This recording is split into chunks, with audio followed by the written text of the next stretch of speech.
and your RSV vaccine if you're over 65 and your flu vaccine, you now can get the COVID test again at covidtest.gov. Oh, that's good news. Yeah. 4 free tests per household. I've just been informed that you weren't on air. People was listening to heavy breathing from a producer. Like, okay, I don't know what that means. Are we on air now? Now we're on. Can everybody hear Dr. MEL now? Give a thumbs. Okay. Yes. All right. Fantastic. Everybody in the audience. Okay. Put it in the comments. All right. Well, good. Well, I don't know at what point, but as always, I welcome y'all and let y'all know that we're here to make sure that you have all the health information that you can use to make wise health decisions. And of course, ask you to remember to like us on Facebook, hit the subscribe on YouTube, and let y'all know that covidtest.gov is the place to go for your 4 free COVID tests. She said, "Oh, y'all don't really miss anything." Right. I mean, they meant hey from me, and then they miss COVID tests from you. And and what you always say, welcome. That's right. Cool. Fantastic. So I'm glad everybody can hear. I'm excited. Y'all look amazing. I'm looking around. Yeah, but we have somebody and Dr. MEL. Wow. We have somebody missing though. Yeah, somebody's missing tonight. Yeah, because this is our Howard University Research Centers and Minority Institution Community Engagement Corps joint show. And we do this once a month, partner with Howard University, and Howard University's representative with us is Karen Parker, who is the project coordinator in the Community Engagement Corps at RCMI. And so welcome, Karen. Thanks for joining us again this month. Thank you for having me. Good evening, Be Health Empowered team. Hi, miss you all. Love doing this. Happy almost October, everybody. Can I talk a little bit about why I'm here and what I do? Yeah, absolutely. Take it away. Okay. Just in case people don't already know, because people tune in to watch this every month when we do this. So interesting thing about the Community Engagement Corps, which is what I'm a part of, is we are a research arm. Research Centers for Minority Institutions is the program that I work with at Howard University. And what our job in the CEC arm is to do is make sure that our community that we work directly in contact with through conversations like these is tapped into what we're doing on the research side, and consequently that our researchers have the opportunity to share what it is we're doing on the Howard side. So to keep those dialogues open and do a lot of listening so that we make sure that what our neighbors hold in priority is what we're reflecting in our research. So happy to be here as part of this conversation. And that is a wonderful mission. And part of being health empowered is knowing about research and where the research opportunities are that you and your loved ones might become involved in. So we value our partnership with Howard University, and they often, in these shows, help us also choose the topics. And so tonight we have a really powerful topic that we're going to introduce. And I'm going to kick it off by just asking a simple but powerful question. What happens behind closed doors when nobody is watching? In the homes of countless families across the country, there's a silent epidemic that's been happening, but it's hidden in plain sight. We don't talk about it a lot, but the reality is that domestic abuse, which is our topic tonight, affects millions of people every day. It doesn't matter your age, your gender, your background.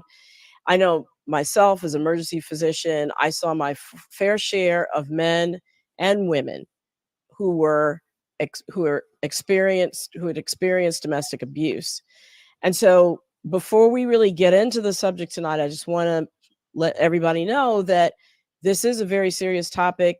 There might be people who are listening who've witnessed or experienced domestic abuse. I just want to sort of put up an alert and a warning that the discussion might be triggering. But if you choose to stay around for it, it will be a very rich and enlightening discussion. Indeed. And I'm going to jump in there and say that we're all wearing purple in honor of DV month, which starts tomorrow, right? Yeah. So tonight we're breaking the silence. We're opening up this conversation about heartbreaking realities that too many people endured in their own homes. Yeah, I mean, it's really timely concerning what's in the news.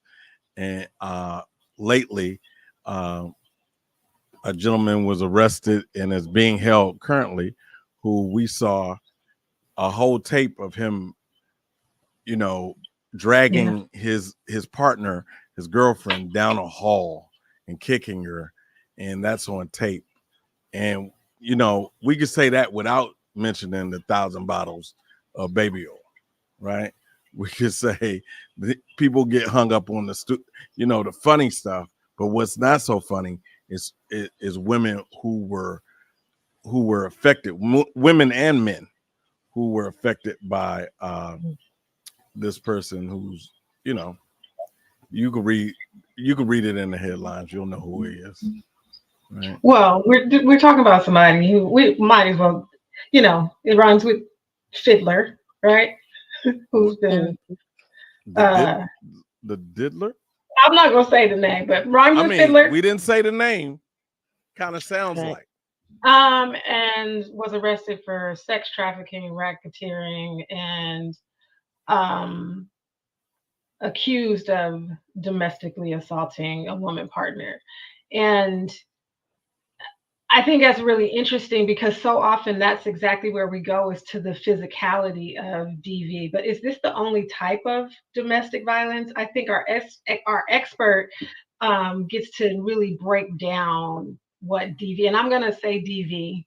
I don't want to further trigger anyone, but our expert gets to talk to us about what it means in totality. Yes, I agree with you. And she is going to talk about that. And there's so much more to unpack. And thank you for that, Lila. I think I'll use that as well.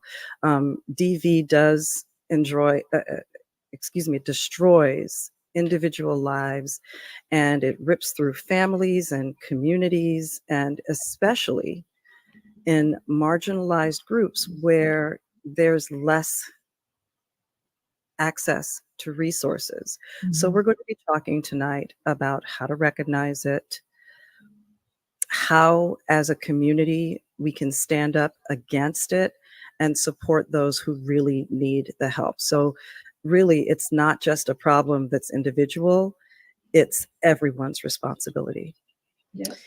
Yeah. So of course we ask that as you're listening, we want you to be a part of it. Put your questions in the chat. Lila and Wayne are going to come back and join us later, bring and surface all your comments and concerns that you put there. And we're going to just go ahead and dive in by welcoming our wonderful, very knowledgeable expert, Francesca Dalla Betta. She is the training and outreach coordinator at the Washington, D.C. Coalition Against Domestic Violence. Thank you so much for joining us, Francesca.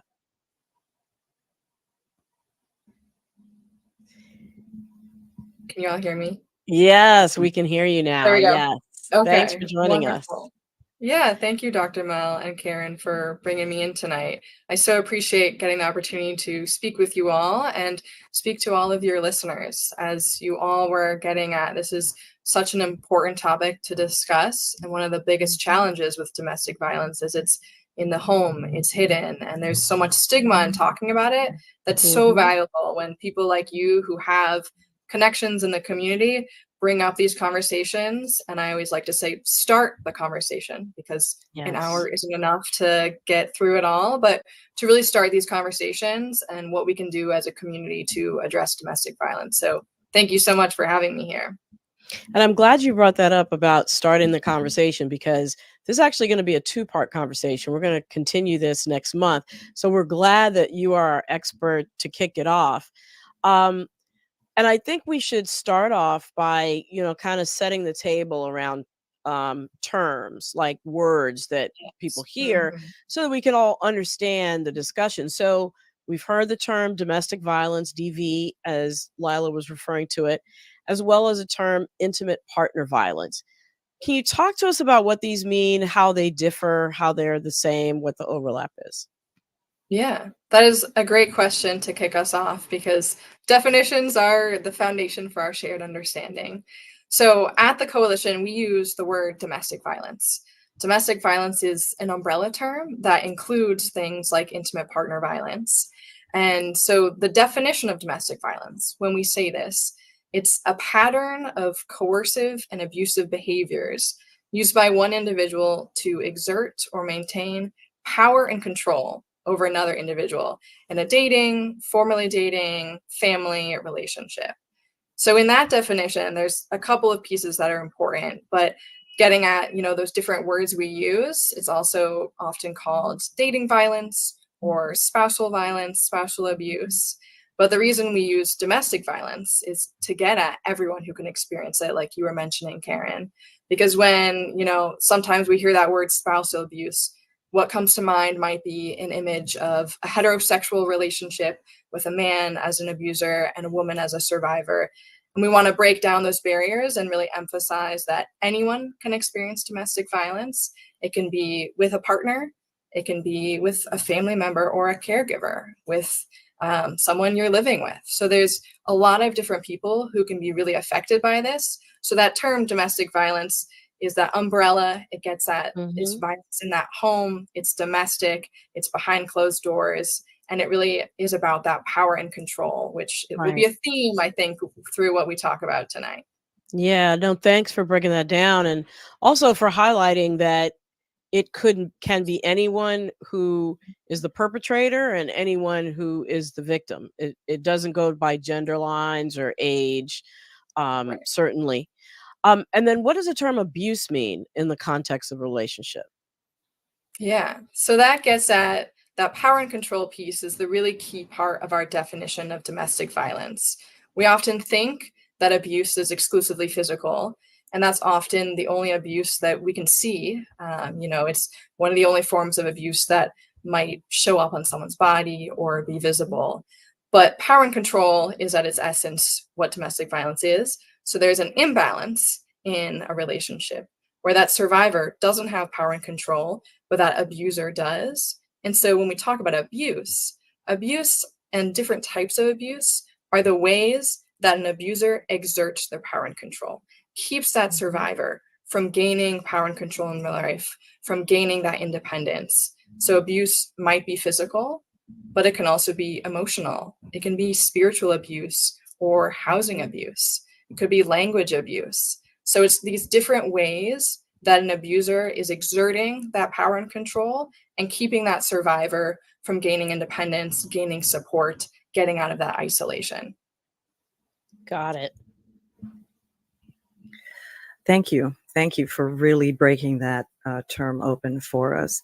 Can you tell us, Francesca, how prevalent or widespread this is in our country? Yes. So the statistics, there's so many out there. And when it comes to intimate partner violence, the statistics are that in the US, 41% of women and 26% of men experience intimate partner violence. So that's a huge amount of people. Like you said, Dr. Mel, it's millions of Americans experiencing that. And we know it's experienced by people across the globe. But one really important caveat with this statistic and any statistic we use is, for the most part, these are reports of domestic violence.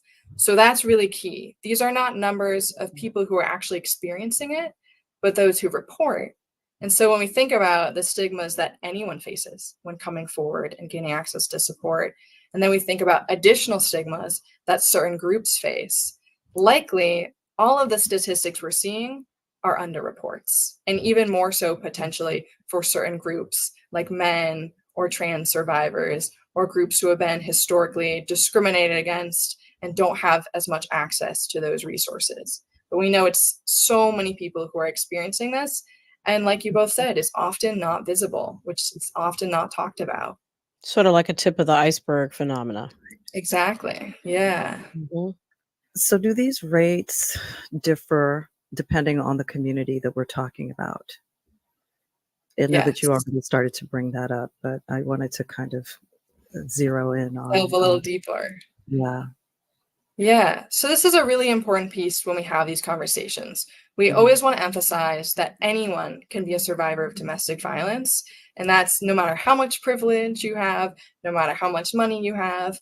But also, we know that for many groups, there are much higher rates of domestic violence. So that we know that for people in LGBTQ plus relationships, they experience violence at similar or higher rates. We know that trans survivors experience it at much higher rates. We know that Black women here in DC experience it at much higher rates. So there's many different groups that experience domestic violence at higher rates. And I want to highlight 2 reasons to get us thinking about why that happens.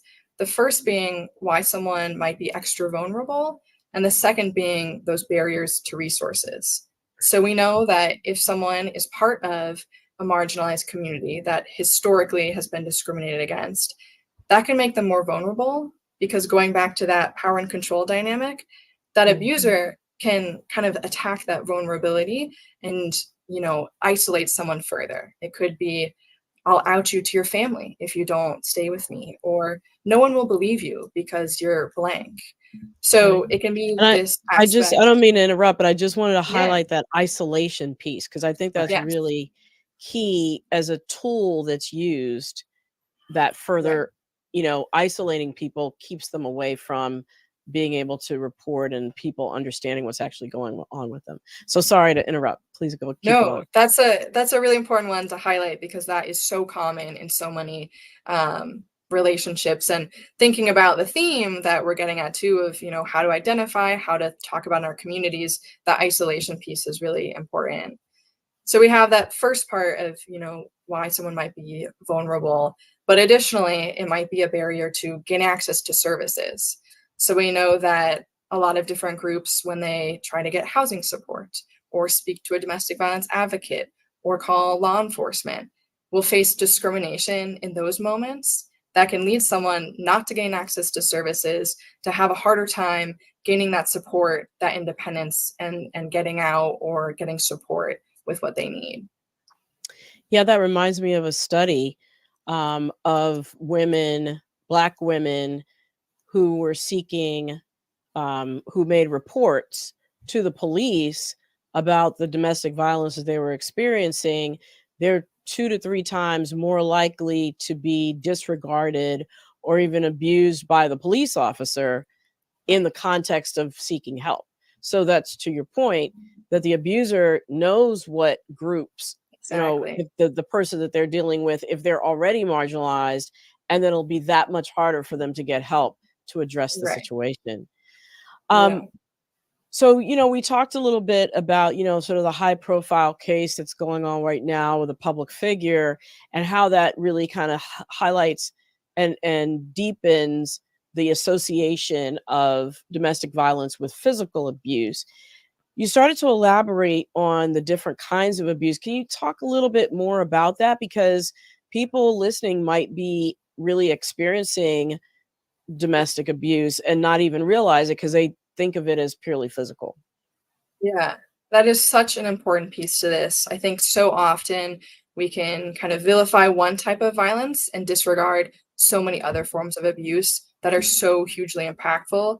So something we really emphasize in the domestic violence field and in this work is there's no hierarchy of violence. There's no one form of violence that is worse. Each survivor is experiencing their own experience, and it is powerful and challenging no matter what.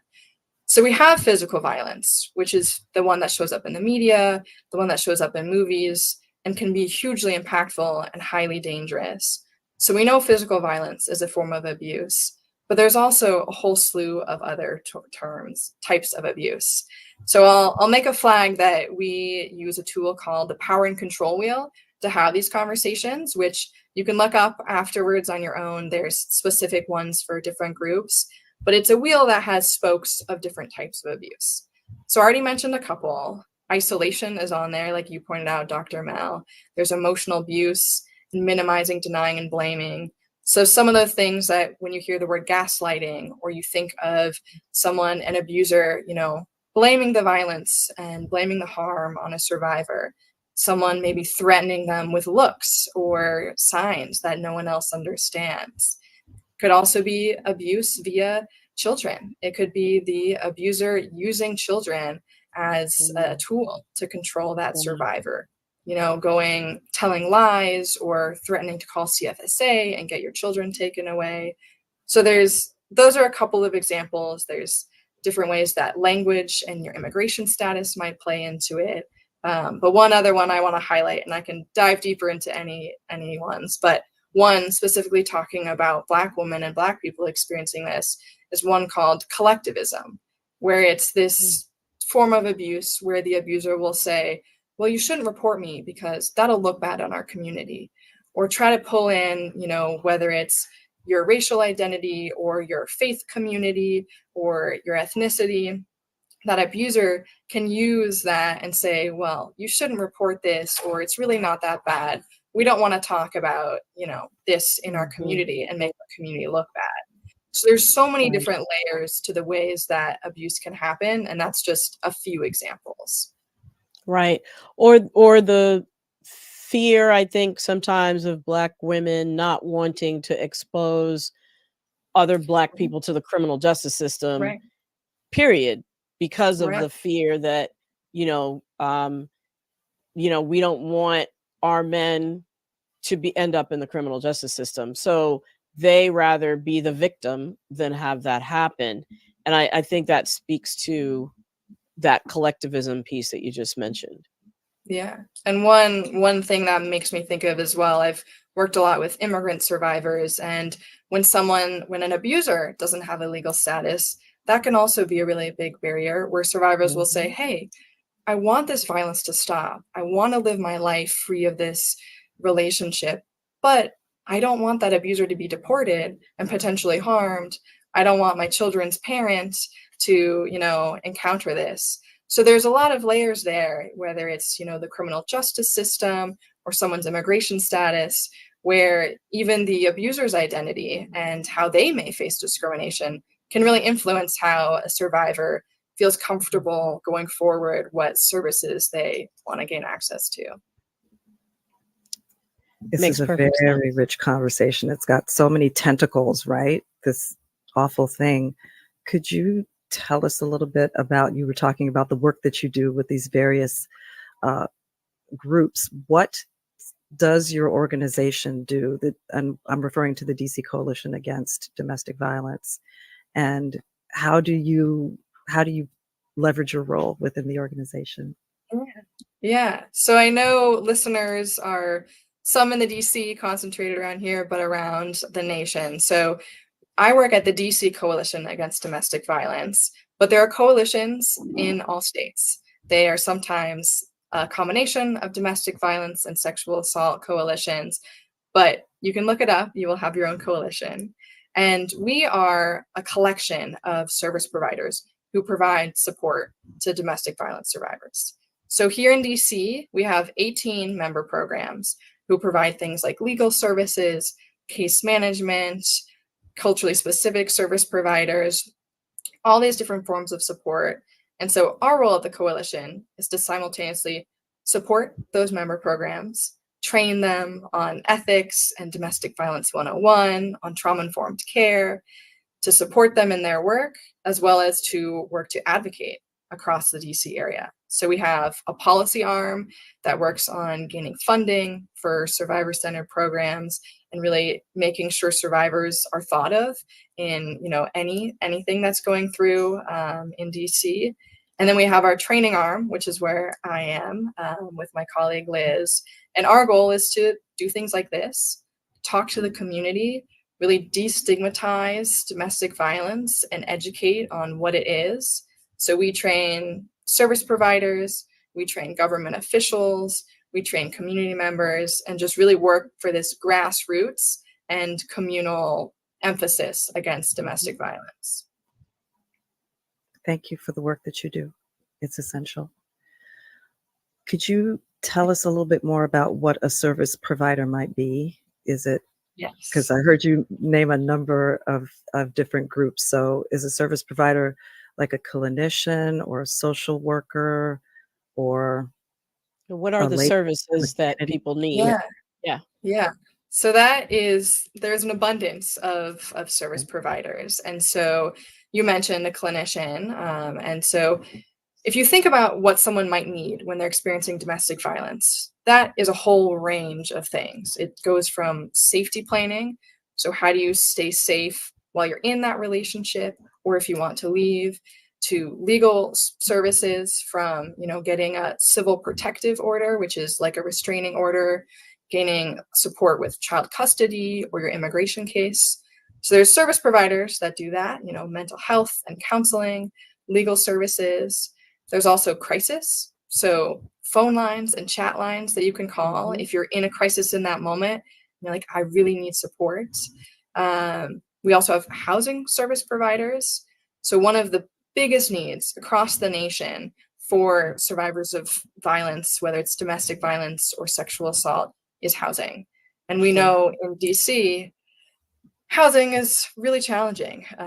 There's Most some major barriers cities. here. Right. Yeah. Right, exactly.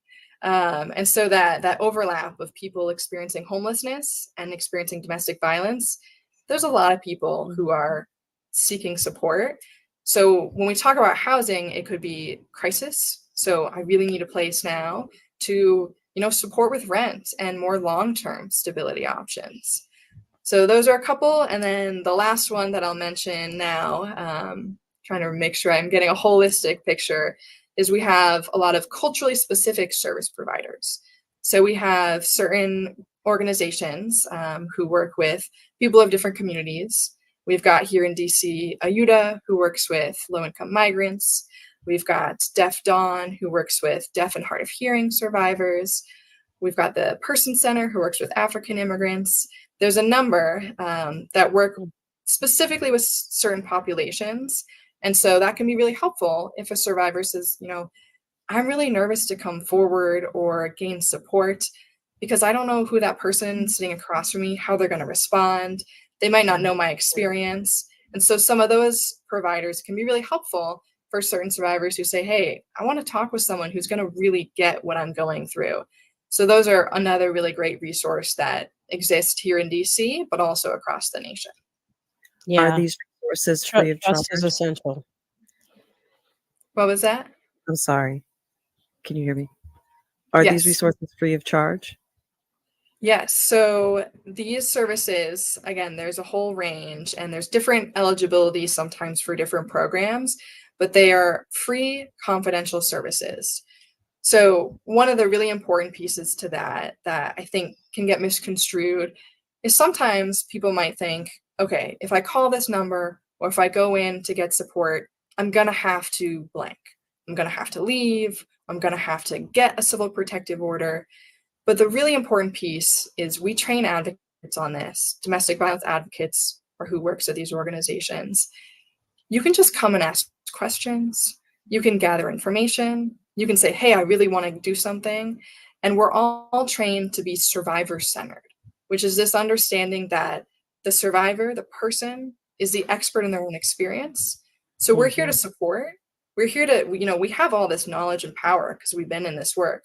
So we're here to give you that power, give you that knowledge, help you make informed choices, but never are we going to tell you what choice to make. And I think that's so key in those services because it's going to take, different times and understanding and learning for someone to know what's best for them. So we trust that the survivor knows what's best and we help, get them connected to those resources that are going to help them make those informed, safe, healthy decisions. I really love that because when you say survivor-centered, there's this, tendency to look at somebody else's situation and judge them and say, well, why don't they just leave? Or why don't they just, or if I was in that situation, this is what I would do. What are some of the common misconceptions about people who are survivors and the judgments that people project on them? Yeah, that I'm so glad you brought up that question that we always hear, that why don't they just leave? And Right. that's such a loaded question, and is also understandable, because if you haven't experienced it yourself and you're watching from the outside, it can be really easy to make assumptions. So we try to roll that back, and there's a couple pieces that come to mind with that. One thing we know about domestic violence is it's often a slow escalation over time. So we talk about this spiral of violence where most often people wouldn't get in relationships if on the very first date or the very first day you moved in with someone, they were emotionally abusive or physically harmed you. But what happens with domestic violence is there's often this escalation over time, where it might start off as something that seems healthy or normal, and over time it builds to this crisis, this incidence of violence, and then often has that calm after, where that abuser might apologize and say, oh, that won't happen again. So if we think about someone who's in that spiral and is experiencing that over and over, it makes a lot more sense why it can be hard to break out of it. There's often, real love that can happen in a relationship that is abusive. Just because a relationship is unhealthy or abusive doesn't mean there aren't positives. Survivors can often rely on abusers, whether it's for, financial means, or supporting their children, or gaining access to Housing, their community, or housing. a place to live, which is why the Right. correlation between domestic violence survivors and the need for housing. Right. Yeah. Right. So there's all these elements why someone might feel really tied to an abuser and not feel ready to go. And then we think about safety and stigma and resources.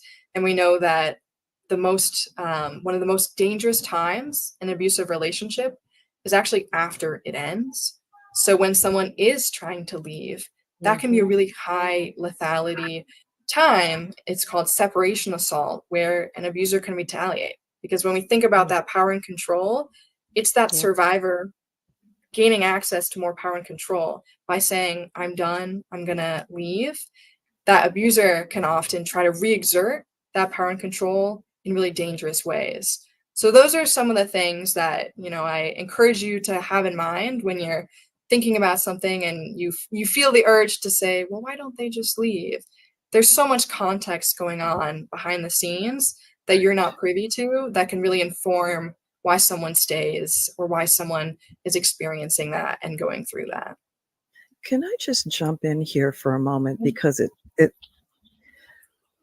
when you talk about the different ways that it looks for different people, and I'm thinking back on the definition that you gave. I mean, I work at an institution of higher learning. So can this not also happen with students who share living situations? Yeah. And I'm kind of wondering, because they're not necessarily in a romantic relationship, but they're clearly in some type of, they have to build bonds.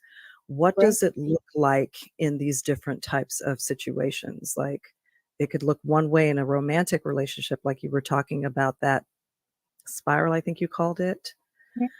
What might it look like amongst people who share a suite or who are roommates? Yeah.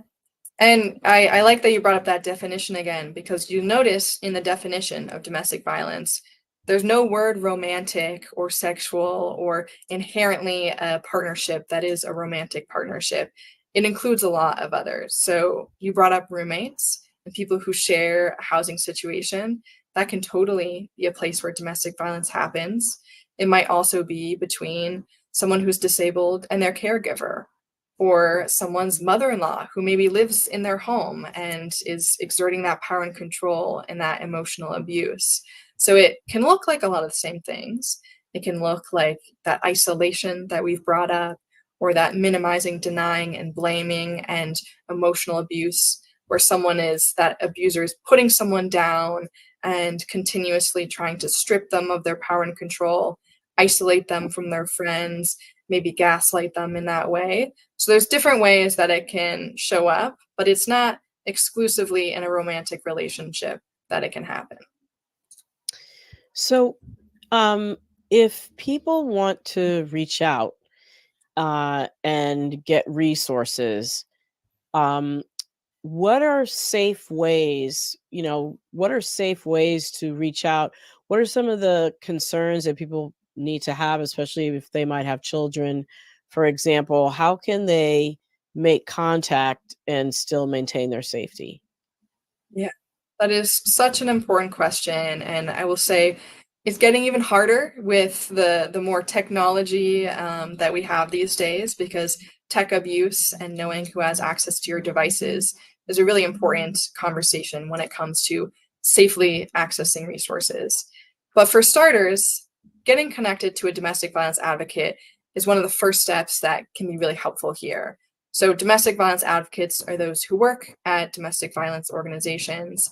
And the reason I'm bringing that up is because of what we call safety planning. So whether it's for you as an individual or you with your children or your pet, safety planning is the planning that goes on that an advocate can walk you through of how do I stay safe? When I'm in this home or when I'm ready to leave, how do I stay safe? So that is a conversation that's really beneficial to have with someone who can think about those elements you might not think about, like keeping your documents all together in one place, and having a go bag, or identifying the signs when violence might be escalating. But for that initial contact that you're asking about, you can call one of the hotlines is a really good way to do this. Sometimes we recommend people save hotlines in their phone under a different name, so that if an abuser gains access to your phone, they're not going to see domestic violence hotline or, the DC victims hotline. They might just see a call to a friend or a pizza place, and that can help protect you from potential retaliation. So it might be calling. A lot of those hotlines now have chat options, so you can chat in, whether that's through text or on a computer, and just getting information about resources that way. If you're not comfortable showing up to an organization in person, getting that connection through the phone call, whether through the hotline or, looking on our website and saying, hey, this is what I need, let me call that organization. And getting that initial contact can be really helpful to then develop those safety plans for, as you move forward. Is there a national hotline phone number or access point? Yes. So the National Domestic Violence has a hotline. I have the number somewhere around me. But if you look that up online, it will come right up. And that one has a phone line and a chat line that you can access through your computer, through your phone. And one of the really great things about all these websites that we have now is they do have quick safety exits. So if you are looking up something on the website, whether it's the National Domestic Violence Hotline or, say the DC Coalition Against Domestic Violence, they'll have those buttons in the corner that you can safety exit, which don't erase it from your search history, but erase it from your screen. So if someone were to walk up and look over your shoulder, you can get rid of that. But things like going to a public library, borrowing a friend's phone can also be really good ideas if you have a trusted place or a trusted person. Well, it is that time to bring our audience back in, or bring our audience in and bring Lila and Wayne back on screen so they can tell us what's going on in the chat and get your comments and questions in here from the Be Health Empowered audience. There's so much great information and so many terms that I haven't heard before, like housing abuse, separation abuse. Like those are things that are so important, but it's all in the cycle of manipulation and power, right? So interesting. I'm trying to grab this hotline number, Wayne, to drop it in the chat. But if you have some questions, I'll come back with a couple of questions. We can't hear you, sir. Well, I will pull up some of the messages that we have in our chat. I look at this message for Gina B. Prince, and she says, this affects migrant communities in large numbers. So often they're afraid to speak to the police and any other authority figure. Absolutely. And we have one from earlier from Reese Parker. I'm a mental health professional. In my experience, I've found many abused women leave an abusive partner only to get in a relationship with another violent partner. Can you speak to that? Yeah, so that can happen if someone is looking to get out of an abusive relationship and they're looking to move on. Often you're in a really vulnerable place because, like we talked about, maybe you've just lost your housing. Maybe, you had a great schedule to pick up your kids from school, and now that you're by yourself, you don't know how to pick up your kids and work a job and put food on the table. So there's a lot of vulnerability that can happen just logistically and emotionally in that time after you're leaving. And so that can be a time where you might be really eager to get into another relationship to get support, or you might be extra vulnerable. And so someone can identify that and kind of take advantage. So that can definitely happen where someone is trying to move away from the violence they're experiencing and might fall into another experience that has violence that is similar. She said, what are the chances of death in these relationships? So that is something that can happen and is part of why, again, it is so important to have this conversation, because the risk is not small. Lethality can happen. In terms of statistics, there's certain ones in DC or globally that I don't have off the top of my head, but we know that domestic violence can cause lethality in a number of different ways. We know that for pregnant women, domestic violence and homicide by an intimate partner is one of the leading causes of death. We know that there's a big overlap with gun violence, as well as things like strangulation can be extremely dangerous that you might not even realize in the moment. So domestic violence, when it escalates to that level, can be highly dangerous. And it's really important that people can get support and access to safe options before that becomes a reality. Isn't there a psychological impact as well? Yeah. What can you elaborate a little more? I mean, I'm just wondering, because to your point that you made earlier, it's not just physical. And I'm thinking about the other term that you used, which was trauma informed, which we didn't get a chance to ask about. But I'm just kind of wondering what the psychological impact might be in people. So we talk a lot in our trauma-informed care trainings about this. And so we know that experiencing any form of trauma can have huge impacts on our bodies and on our minds. When we talk about this in regards to trauma, we talk about a couple parts of the brain, the amygdala, the hippocampus, the prefrontal cortex. And we know that trauma can actually impact your brain. So with consistent exposure to trauma, your hippocampus, which is responsible for memory and really sequencing your memories, as well as your prefrontal cortex, which is, what regulates your emotions and is the critical thinking, those can actually shrink in volume with consistent exposure to trauma. So we have those elements of, the neuro science of how trauma impacts us, which domestic violence is a huge trauma. And then you have those emotional elements of, cognitive responses and things like anxiety and depression, withdrawal. All of that is really common in survivors and people navigating these abusive relationships. Thanks for clearing. Thank you for bringing that biological basis of how trauma affects us, because it's real. And post-traumatic stress is real because of those physical changes as well. Right. I know we probably have some more questions from the audience, Lila and Wayne. Yeah, I was going to ask, and this may get complicated, so I think it's going to be a two-parter. Is there a way for someone who's witnessing abuse, is there a way for them to report it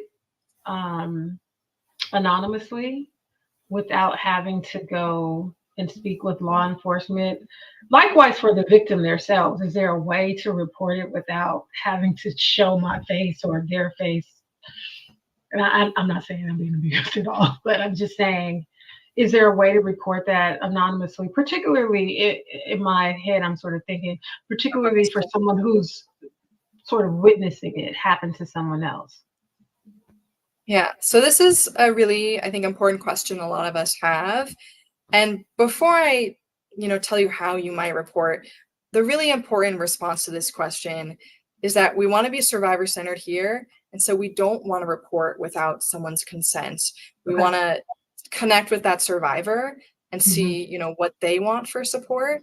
And that, that can be really different and complex in different situations. Is it someone who's, a friend of yours, and you can take that space and check in and say, hey, how are you, and build that connection? Or is it someone who you're just seeing on the street and you might be witnessing that? So it can get complicated in terms of how you might respond. But we know that if we, step in and force someone to report or force someone to, go to the police before they are ready, or if they're not ready, not only is that in some way stripping their power and control in a different way, not only might putting them more in danger from systems. We talked about migrant communities who might be really hesitant and afraid to talk to law enforcement, or, people who've experienced police violence, the Black community, people might really not want that law enforcement. So there's that piece. And we know if the abuser finds out and retaliates and that survivor doesn't know that, it's getting reported, it can also increase violence in the relationship.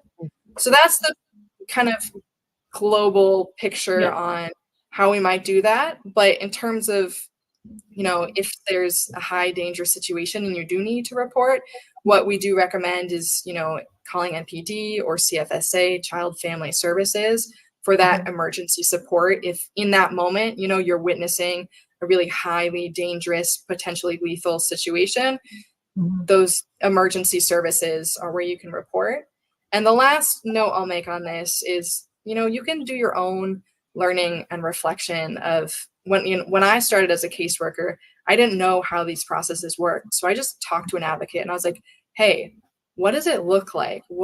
How does this go? And if you can get some of that information yourself, that can help you support someone and be able to provide them with resources and support. Okay. What if the abuser is like a public figure or someone that has a lot of, pull in the community? How would a person, maybe it's the same consideration, but I feel like that's a circumstance where people feel even more or less likely to report. Right. Or somebody, even if it could be a pastor or a doctor or somebody who is accorded a lot of respect just because of their professional position. Yeah, and that's such an important nuance that you bring up there. And we know that abusers can often be really charismatic, outside of their relationship. And it can be people who you wouldn't, quote unquote, wouldn't expect. So that's a really real element. And abusers often use that privilege to further isolate someone. And so I would just reinforce that idea of being survivor-centered and really supporting that survivor in their choices, but also add that, when they gain access to services, it doesn't necessarily mean reporting that person publicly. And so if someone feels more comfortable just getting support and say, getting a civil protective order, getting essentially a restraining order, or getting mental health counseling, you can get access to all of those resources without ever, quote unquote, reporting your abuser or going through a legal process, which I think can be freeing and also just essential for someone who might not feel ready to take that on. That actually led right into my next question about resources for folks in it, and then resources for survivors. So what does that look like, Francesca? Like what do those resources look like? Yeah. So again, I'm an expert, especially in the DC area, but most of these resources we talk about exist in other areas just through different organizations. But we have those different groups that I mentioned earlier, where you have hotlines and chat lines, you have mental health and counseling support. So thinking of all that trauma and thinking of how to move through that, we can't do it alone. We need support. We have the legal service providers. So getting a protective order can be hugely helpful, but also, maybe you're a migrant and you're eligible for a U visa, which could help you in your immigration process. And so if you can talk to a lawyer for, with these free and confidential services, you can learn about avenues for support, as well as, we have the culturally specific service providers and then the housing service providers that can really support with those people who are in need of housing and immediate support in that way. So it is a specific question about those resources. As from Mulanesh Kase, what are the resources that are specifically for individuals who are desensitized to domestic violence because of cultural aspects?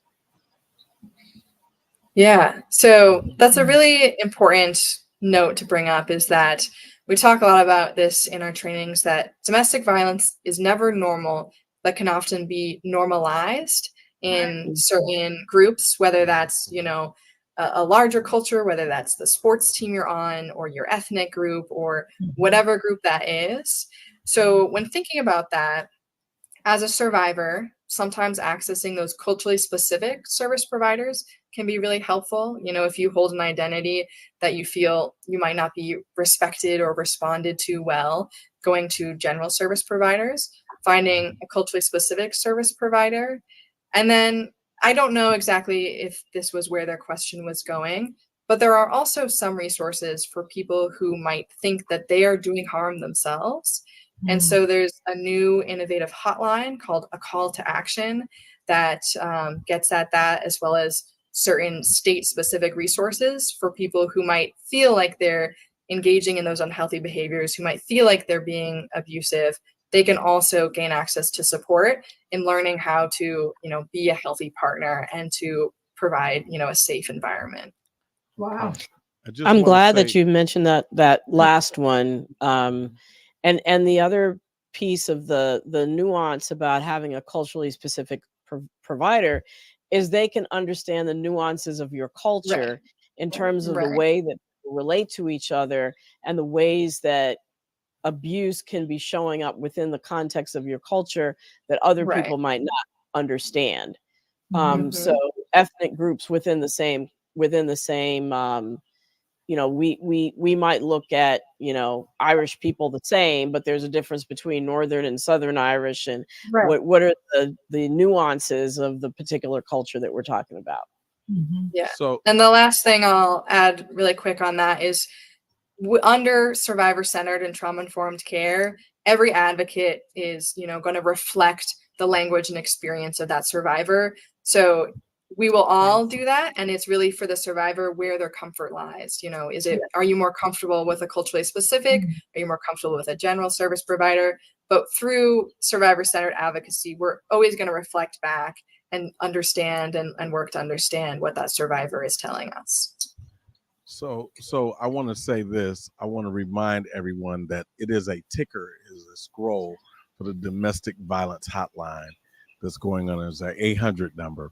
But Paige Mays Rice asks, who does the 800 number contact? Yeah, that's a really great question. So when you call the hotline numbers, you'll be connected to a domestic violence advocate. So that's someone who's gone through the 40 hours of training on domestic violence and ethics and where to gain access to support and crisis intervention. So depending on the number you call, it might be a national service provider or a local service provider, but it's someone who is trained and is survivor-centered and can listen.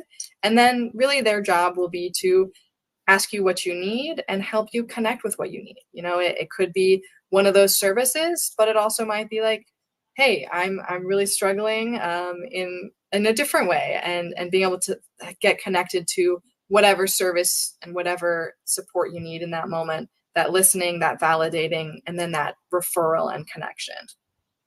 Or helping you make a safety plan, right? Or helping you make a safety plan, exactly, Yeah. you know, in the moment. Wow.